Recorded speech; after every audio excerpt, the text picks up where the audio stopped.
Hi everyone. तो आज के इस सेशन में हम लोग देखेंगे कि ग्रुप बाय और हैविंग क्लॉज कैसे काम करता है एसक्यूएल में। इन जनरल ग्रुप का मतलब क्या होता है?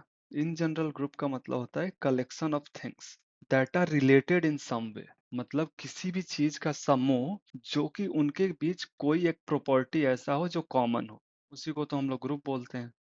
तो जैसे कि group of students who are enrolled in science course, तो ये ग्रुप ऑफ स्टूडेंट है। इनके बीच में कॉमन प्रॉपर्टी क्या है कि ये सारे साइंस कोर्स में पढ़ते हैं। तो एक ये ग्रुप हो गया स्टूडेंट्स का। A group of employ working in IT department, तो एम्प्लॉयज का ग्रुप हो गया। कॉमन प्रॉपर्टी क्या है कि ये सब आईटी डिपार्टमेंट में काम करते हैं, तो उसी को हम लोग ग्रुप बोल रहे हैं। एसक्यूएल में ग्रुप बाय क्लॉज क्या करता है कि ऐसे डेटा को ग्रुप करता है जिनके बीच कुछ प्रॉपर्टीज कॉमन है, राइट।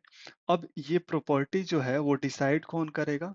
वो हम करेंगे कि क्या क्या प्रॉपर्टी कॉमन है जिन ऑब्जेक्ट्स के बीच में, उनको ग्रुप करो। मतलब कि माई एसक्यूएल को हम बताएंगे कि भाई ये एक्स वाई जेड प्रॉपर्टी जिस जिस डेटा में कॉमन है उसको ग्रुप करो, या फिर एबीसी प्रॉपर्टी जिस जिस डेटा में कॉमन है उसको ग्रुप करो, या फिर जो जो स्टूडेंट साइंस कोर्स में पढ़ते हैं उनको ग्रुप करो, और जो जो आर्ट्स पढ़ते हैं उनको एक जगह ग्रुप करो, जो कॉमर्स पढ़ते हैं उनको एक जगह ग्रुप करो, जो आईटी डिपार्टमेंट में काम करते हैं उनको एक जगह ग्रुप करो, जो एचआर में काम करते हैं उनको एक जगह ग्रुप करो। ये हम बताएंगे, राइट। अब एक पैटर्न जो देखोगे कि ये प्रॉपर्टी का बताना is nothing but a column का नाम बताना, राइट। अगर यहाँ पे देखोगे तो जैसे ये एक टेबल है, राइट, जो स्टूडेंट का टेबल है, जो कि दिया गया है कि कौन से स्टूडेंट किस सब्जेक्ट में इनरोल्ड है, राइट। तो ये जॉन जो है मैथ पढ़ता है, स्मिथ साइंस पढ़ता है, माइकल इंग्लिश, एंड देन इसी तरह से और भी। अब यहाँ पे अगर हमको जानना है कि जो जो बच्चे मैथ पढ़ते हैं उनको एक जगह ग्रुप करो, जो साइंस पढ़ते हैं उनको एक जगह ग्रुप करो, जो इंग्लिश पढ़ते हैं उनको एक जगह ग्रुप करो, तो ये सारे जो प्रॉपर्टी हैं ये किसके अंडर आ रहे हैं? सब्जेक्ट के अंदर। तो यानी मैं एसक्यूएल से कहूंगा कि इस पूरे डेटा को सब्जेक्ट प्रॉपर्टी पे ग्रुप करो। तो एसक्यूएल क्या करेगा कि जो जो बच्चे सेम सब्जेक्ट पढ़ते हैं उनको एक पास लाएगा। तो जो जो बच्चे मैथ पढ़ते थे उनको एक जगह किया, जो साइंस पढ़ रहे हैं एक जगह किया, जो इंग्लिश पढ़ रहे हैं उनको एक जगह किया। अब ये एक जगह कर दिया एसक्यूएल ने, तब तब हम एसक्यूएल से बोल सकते हैं कि अब इस पे कुछ मैथमेटिकल ऑपरेशन परफॉर्म करो। जैसे कि मैथ में कितने बच्चे पढ़ते हैं काउंट करो, इंग्लिश में कितने बच्चे पढ़ते हैं काउंट करो, या फिर मैथ में किस बच्चे का सबसे कम नंबर आया है और इंग्लिश में किस बच्चे का सबसे कम नंबर आया है बताओ। तो ये जो मैथमेटिकल ऑपरेशन अप्लाई होगा वो अलग अलग ग्रुप पे अप्लाई होगा। जैसे कि मैंने कहा कि काउंट करो किस सब्जेक्ट में कितने बच्चे पढ़ रहे हैं, तो ये जो काउंट वाला ऑपरेशन है जिसको हम लोग बोलते हैं एग्रीगेट फंक्शन, राइट। अगर एग्रीगेट के बारे में नहीं पढ़ा है तो मेरा वीडियो है जाके देख सकते हो। एग्रीगेट फंक्शन होगा वो अलग अलग ग्रुप पे अप्लाई होगा। ये एग्रीगेट काउंट करेगा पहले मैथ के बच्चों को, फिर इंग्लिश के बच्चे को, फिर साइंस के बच्चे को, और फिर तुमको रिजल्ट ला के देगा कि मैथ में 2 बच्चे पढ़ते थे, इंग्लिश में 1 पढ़ता था, इंग्लिश में 2 पढ़ता था, साइंस में 1 पढ़ता था। ऐसे ग्रुप बाय काम करता है।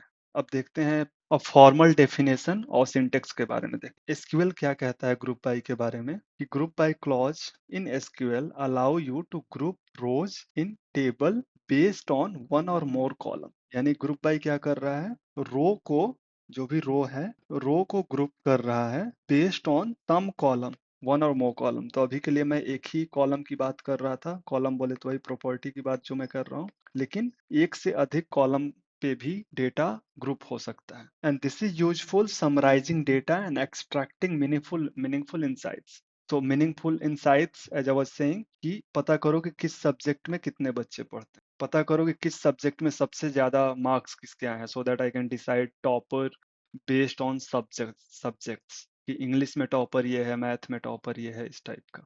अब इसका सिंटेक्स क्या होगा? Syntax is as simple as it is. अगर कंसेप्ट समझ गए तो सिंटेक्स सिंपल है। बस आपको लिखना है सेलेक्ट कॉलम का नाम, किस टेबल से डेटा को फेच करना है, और किस प्रॉपर्टी पे आपको डेटा ग्रुप करना है। तो यहाँ पे मुझे सब्जेक्ट पे ग्रुप करना है, तो मैंने सब्जेक्ट कॉलम का नाम दे दिया। तो जैसे ही ये पर्टिकुलर क्वेरी हिट करेंगे तो हमको ये आउटपुट मिलेगा, मैथ साइंस इंग्लिश। बट इसका कुछ सेंस नहीं बनता है इस आउटपुट का। इसका करूं क्या मैं? ये तो बस यूनिक नाम प्रिंट कर दिया। तो ये जो ये जो पर्टिकुलर आउटपुट है तो ऐसे भी मिल जाएगा कि अगर मैं बस लिखूं कि सेलेक्ट और यहाँ पे मैंने डिस्टिंक्ट कर दिया, डिस्टिंक्ट सब्जेक्ट फ्रॉम स्टूडेंट, तो सिर्फ इतना अगर मैं क्वेरी करूंगा तो ये आउटपुट मिल जाएगा। तो मैं ये ग्रुप बाय क्यों कर रहा हूँ? ग्रुप बाय कर रहा हूँ क्योंकि मुझे कुछ मैथमेटिक्स भी अप्लाई करना है इस डेटा पे। ये आउटपुट तो बस ये बता रहा है कि डेटा ग्रुप करूंगा तो ये मैथ का एक ग्रुप बनेगा, साइंस का एक ग्रुप बनेगा और इंग्लिश का एक ग्रुप बनेगा। तो हमको क्या करना है, हमको कुछ मैथमेटिक्स भी अप्लाई करना है। तो अब क्या कहेंगे, कहेंगे कि subject from student group by subject, और जो सब्जेक्ट का अलग अलग ग्रुप बन रहा है उसको काउंट करो कि किस सब्जेक्ट में कितने रो आ रहे हैं। क्योंकि यहाँ पे जो ये ग्रुप हुआ है वो तो रो ही ग्रुप हुआ है ना, पहले मैथ का रो आया, फिर इंग्लिश का, फिर साइंस का। तो ये जो ग्रुप कर रहे हो उस ग्रुप को अलग अलग काउंट करके बताओ मुझे, तब ये इसका जो आउटपुट आएगा वो ये आएगा कि मैथ में दो है रो है, साइंस में एक रो है और इंग्लिश में दो रोज है। तो ये हो गया ग्रुप बाय। आई होप समझ में आ गया होगा। अच्छा तो ये, अच्छा तो यहाँ पे ये तो प्रिंट हो गया कि किस सब्जेक्ट में कितना रो है। अब मुझे ये बोलना है कि सिर्फ उसी सब्जेक्ट को प्रिंट करो जिसमें स्टूडेंट की संख्या सिर्फ वन है। तो अब हमको क्या करना होगा, अब तो वेयर क्लॉज टाइप का कुछ चाहिए, and this is where we have having clause. ये मैंने एग्जांपल लिख रखा था कि return the subject where only one student is enrolled. तो यहाँ पे तो हमको आ गया कि किस सब्जेक्ट में कितने स्टूडेंट इनरोल्ड है। मैथ में दो है, साइंस में वन और इंग्लिश में दो। अब मुझे चाहिए कि सिर्फ वही आउटपुट दो जहाँ पे सिर्फ एक स्टूडेंट इनरोल्ड है। तो अगर यानी कि हमको फिल्टर अप्लाई करना है डेटा पे, क्या करना है, डेटा पे फिल्टर करना है। और फिल्टर के लिए अभी तक हमने पढ़ा है कि हमारे पास वेयर क्लॉज है। तो जब भी हम डेटा को ग्रुप कर रहे हैं, ग्रुप डेटा पे हमको फिल्टर करना है, तो उस केस में हम लोग हैविंग क्लॉज अप्लाई करेंगे। तो it is similar to what we have where clause, लेकिन where clause is for normal filtering, लेकिन अगर ग्रुप बाई के डेटा पे फिल्टर करना है तो हैविंग क्लॉज यूज करेंगे, एज सिंपल एज दैट। तो जैसे यहाँ पे क्या लिखेंगे, हम सब्जेक्ट प्रिंट किए, काउंट प्रिंट कर दिए स्टूडेंट का, फ्रॉम स्टूडेंट सब्जेक्ट पे ग्रुप बाय किए, और सिर्फ उसी को रिजल्ट में दो, फिल्टर करो जिसका स्टूडेंट काउंट वन हो। जिस सब्जेक्ट में स्टूडेंट काउंट वन है सिर्फ उसी को प्रिंट करो। यहाँ पे मैंने एलियास कर दिया है स्टूडेंट काउंट को, और ये मुझे आउटपुट में लाके देगा सिर्फ साइंस को, क्योंकि साइंस ही ऐसा सब्जेक्ट है जिसमें एक स्टूडेंट है। राइट, तो हैविंग क्लॉज क्या कर रहा है, in SQL used to filter the group that are returned by the group by clause. It is similar to where clause, but having clause is applied to groups instead of individual row. दो चीजें जो note कर सकते हो, पहला कि अगर group by use कर रहे हो तो सेलेक्ट में सिर्फ वही कॉलम लिखना है जो जो ग्रुप बाय में लिखे हो। ग्रुप बाय में अगर नेम नहीं लिखे हो तो यहाँ पे नेम प्रिंट करने की कोशिश करोगे तो एरर आएगा। तो ग्रुप बाय के केस में you can select only those rows which are included in the group by. और दूसरा, हैविंग क्लॉज हमेशा ग्रुप बाय के बाद होगा। राइट, अगर डेटा ग्रुप ही नहीं हुआ तो फिर हैविंग क्लॉज कैसे अप्लाई करोगे, हैविंग क्लॉज ग्रुप बाय पे ही अप्लाई हो रहा है। तो इसलिए having clause will always be used after group by.